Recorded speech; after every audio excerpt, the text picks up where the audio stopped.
Hello friends, ఈరోజు ఒక special recipe దాదిరాకు fry గురించి తెలుసుకుందాం రండి. ఇది పల్లెల్లో ఆల్రెడీ అందరికీ సుపరిచితమైన ఆకే. పట్టణాలలో కొంచెం తెలియదు అనమాట, ఎందుకంటే ఇది కొండలో పుట్టి పెరిగిందనమాట. మార్కెట్లో మనకి ఎక్కడ దొరకదు ఫ్రెండ్స్. వర్షాలు పడినప్పుడు చక్కగా ఆకు చిగురు వచ్చినప్పుడు, మన చింత చిగురు వచ్చినట్లే ఇది కూడా అలా చిగురు వచ్చినప్పుడు ఆ కొండకి వెళ్ళేసి జనాలు తెచ్చుకొని దాన్ని ఆకు మొత్తం డ్రై చేసేసుకొని ఇంకా ఇయర్ మొత్తం తింటూ ఉంటారనమాట. సో అలాగే ఈ ఇయర్ మా అత్తయ్య కూడా వెళ్ళి తీసుకొచ్చింది. సో మేము కూడా ఎవ్రీ ఇయర్ తెచ్చుకుంటూ ఉంటాము, తింటూ ఉంటాము.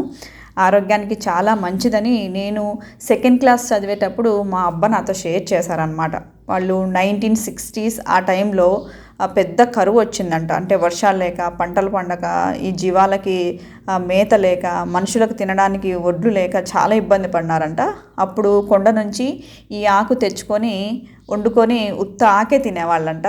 సో అదొక విషయం నాకు గుర్తుందనమాట, మా అబ్బా షేర్ చేశారు. తర్వాత ఇది ఆరోగ్యానికి కూడా మంచిదనేసి పల్లెల్లో మోస్ట్లీ ప్రతి ఒక్కరూ తెచ్చుకొని యూజ్ చేస్తూ ఉంటారు ఫ్రెండ్స్.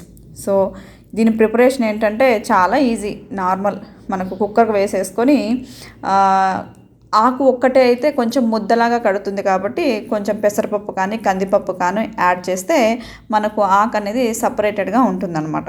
సో అలా కుక్కర్కి పెట్టేసి 10 minutes కానీ లేదంటే ఒక 2 విజిల్స్ వచ్చే వరకు ఉంచుకొని తర్వాత పోపు పెట్టుకుంటే చాలా టేస్టీగా ఉంటుంది. ఆరోగ్యానికి కూడా చాలా మంచిది.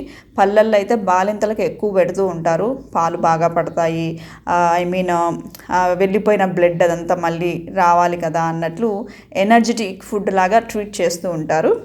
సో మీరు ఒకసారి ట్రై చేయండి, ఎక్కడైనా దొరుకుతుందేమో. చాలా చాలా మంచిది. నేనైతే మా పిల్లలకి, చిన్న పిల్లలకి కూడా ఇలా ఉడికించిన తర్వాత వాటర్ ఉంటాయి కదా, ఆ వాటర్ని కూడా కొంచెం హనీ కలిపి పెట్టేదాన్ని అనమాట. నులి పురుగులు పోతాయని కూడా పల్లెల్లో చాలా బాగా తాపుతూ ఉంటారు. ఆ వాటర్ కూడా వేస్ట్ చేయరు ఫ్రెండ్స్. మేము కూడా మా ఇంటిల్లి పది మొత్తం తాగుతామన్నమాట. ఈ డైజెస్టివ్ సిస్టమ్ ఏదైతే ఉంటుందో ఇది చాలా క్లీనప్ అవుతుందంట. పెద్దవాళ్ళు చెప్తే విని నేర్చుకున్న నాలెడ్జే. నాకైతే దీని గురించి పెద్ద ఐడియా లేదు. నేను యూట్యూబ్ అండ్ గూగుల్లో కూడా సెర్చ్ చేశాను, బట్ ఎక్కడ దీని గురించి నాకు ఇన్ఫర్మేషన్ రాలేదు. సో ఇది ప్రిపరేషన్ అయితే ఈ ప్రాసెస్ అంతా ఇలా ఉంటుంది ఫ్రెండ్స్. నార్మల్ మనం ఫ్రై ఎలా చేసుకుంటాము ఇంకా అలాగే చేసుకోవడం అనమాట. టేస్ట్ అయితే సూపర్గా ఉంటుంది. మోస్ట్లీ సంగటి కాంబినేషన్లో ఎక్కువ ఇది తింటూ ఉంటామన్నమాట. సో మా ఇంట్లో అయితే చక్కగా చేసుకుంటూ ఉంటాను నేను, నెలకు ఒకసారి తింటూ ఉంటాము. ఆరోగ్యానికి చాలా మంచిదని పెద్దవాళ్ళు చెప్పారు ఫ్రెండ్స్. సో ఇది మీరు ఇలా ఫ్రై చేసేసుకొని మీకు అందుబాటులో ఉంటే కన్నా ఒకసారి ట్రై చేయండి. ఆకు గురించి సెర్చ్ చేయండి.